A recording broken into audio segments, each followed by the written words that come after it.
नमस्कार.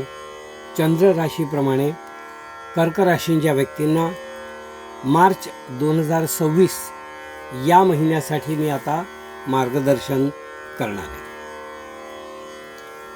कर्क राशींच्या व्यक्तींना या महिन्यामध्ये मानेचे रोग संभवतात. विशेषतः ज्यांना स्पॉन्डिलायसिस वगैरे असे काही पीडा आहेत, गळा, मान आणि पहिली 2-3 हाडं याविषयी त्यांना थोडी काळजी घ्यावी लागेल.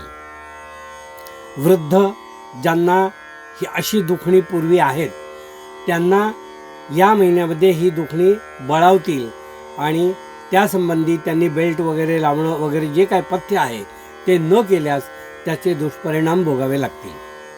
म्हणून ज्यांना असे त्रास आहेत त्यांनी विशेष काळजी घ्यावी किंवा दुर्लक्ष करू नये. आपली पथ्य पाळावीत आणि जे आपल्याला करायला सांगितलं आहे त्याकडे दुर्लक्ष करू नये. म्हणजे त्या गोष्टी पथ्याने कराव्यात. औषध जरी चालू असलं तरी पथ्य हे करावं लागतं, तर ते पथ्य मात्र करावं. म्हणून कर्क राशींच्या व्यक्तींना मी हे मुद्दाम सल्ला देतो आहे की ज्यांना मानेचे आणि असे गळ्यासंबंधी जे विकार आहेत त्यांनी विशेष काळजी घ्यावी. धुळीमुळे प्रदूषण होणारं जे असतं त्याचा तुम्हाला घशाचा त्राससुद्धा या महिन्यात होऊ शकतो. म्हणून अशा प्रदूषणामुळे आपण स्वतःला त्रास करून घेऊ नये. मास्क वगैरे आपण वापरण्याची दक्षता घ्यावी, कारण त्रास होऊन गेल्यानंतर आपण जर काही सावधानता बाळगली तर त्याचा काही उपयोग होत नाही. म्हणून ही सावधगिरी आपण अगोदरच बाळगावी असा मी सल्ला मुद्दाम तुम्हाला या ठिकाणी देत आहे. आरोग्यविषयक असा मी मुद्दाम सल्ला तुम्हाला कर्क राशींच्या व्यक्तींना देत आहे. त्याचप्रमाणे या महिन्यात होणारं जे चंद्रग्रहण आहे, या महिन्यात सुरुवातीला होणार आहे चंद्र, त्याच्या आसपास आपल्याला काही चोरी होण्याचा योग संभवतो. म्हणजे आपल्या काही गोष्टी चोरीला जातील, पाकिट मारलं जाईल किंवा मोबाईल मारला जाईल.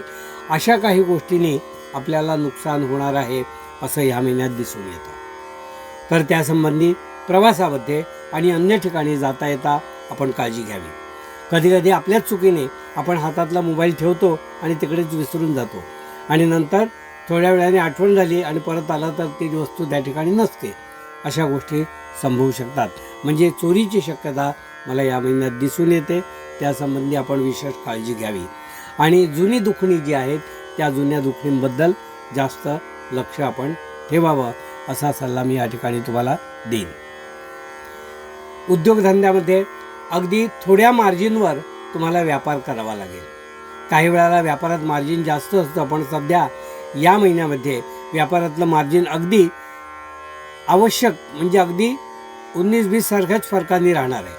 पण तरीसुद्धा आपला व्यापार आहे, उद्योग आहे, तो आपल्याला करायलाच हवा आणि तो आपण निश्चितपणे करायचा आहे. व्यवसायात आपल्याला मोठी कर्ज या महिन्यात घेऊ नयेत, कारण त्या कर्जामुळे आपल्याला खूप काही स्ट्रेस निर्माण होईल आणि त्याचा परिणाम आपल्या कामावर होईल. मोठी कर्ज घेणं टाळावं असा मी सल्ला या ठिकाणी देईन. आपल्या कामाबद्दल जास्तीत जास्त मार्केटिंग तुम्हाला जसं काही करता येईल त्याचे सगळे प्रकार तुम्ही अवलंब करावेत, कारण या काळामध्ये आपल्या कामाचं मार्केटिंग होणं गरजेचं आहे. तर ते मार्केटिंग करण्यामध्ये तुम्ही दुर्लक्ष करू नका.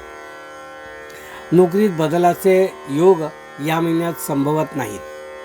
फक्त तुम्हाला बोलावणी येतील, इंटरव्ह्यूज होतील, पण कॉन्क्रीट असं काही आन्सर तुम्हाला कोणाकडूनच येणार नाही.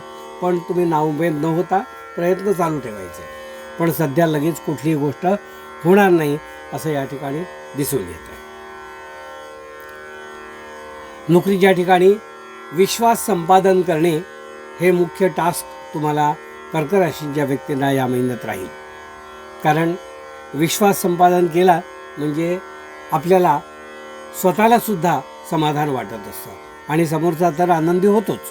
तर ते विश्वास संपादन करण्याचं काम जे आहे ते तुम्ही या महिन्यात योग्य प्रकारे करा आणि आपल्या कामाची पोचपावती मिळवा.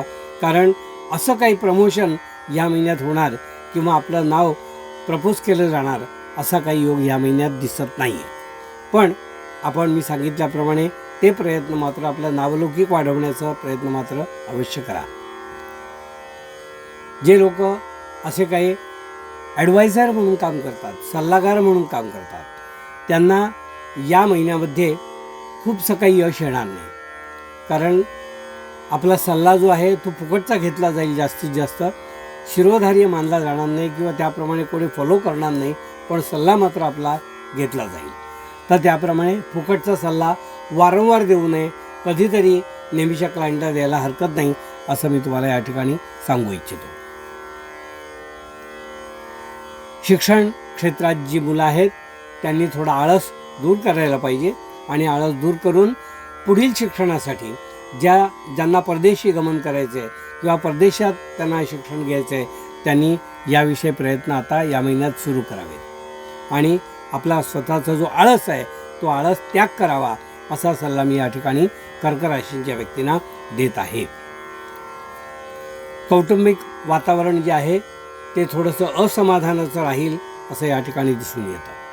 म्हणजे पती-पत्नी आणि आपले कुटुंबीय यांच्यात काही तणाव निर्माण होईल. म्हणजे एकमेकांची मतं न पटणे, यामुळे ज्या काही गोष्टी होतात त्या गोष्टी या महिन्यात थोड्याशा वाढलेल्या तुम्हाला दिसतील. पण ते तात्पुरतं असेल, तात्कालिक असेल, खूप काही त्याबद्दल तुम्ही ताणू नका एखादी गोष्ट, असा सल्ला मी या ठिकाणी तुम्हाला देईन. जे लग्नासाठी इच्छुक लोक आहेत किंवा इच्छुक मुलं मुली आहेत त्यांना या महिन्यामध्ये अनपेक्षित अशा नवीन ओळखी होतील आणि त्या ओळखीतून लग्नाचे नवीन संबंध किंवा आपले प्रेमसंबंध उभे राहतील, असं यामध्ये दिसून येत आहे. उत्पन्न आपलं या महिन्यात जे आहे ते साधारण बरं राहील, पण त्या मिळालेल्या उत्पन्नाचा विनियोग आपण कसा करावा ह्याची मात्र तुम्हाला काळजी करायला हवी. कारण काही पैसे जे आहेत किंवा काही द्रव्य जे आहे आपलं ते फालतू खर्च होईल असं दिसतं. म्हणजे खर्च केल्यानंतर तुम्हाला त्याच्याबद्दल उगाचच शोक करावा लागेल, म्हणून खर्च करायच्या अगोदर खूप वेळा विचार करावा. घरासाठी जर काही खर्च करायचा असेल किंवा घरच्यासाठी आपल्या घरासाठी काही खर्च करायचा असेल, दुरुस्ती वगैरे अन्य, तर तो मात्र ह्या महिन्यात करायला हरकत नाही. हे होतं कर्क राशींच्या व्यक्तींना मार्गदर्शन.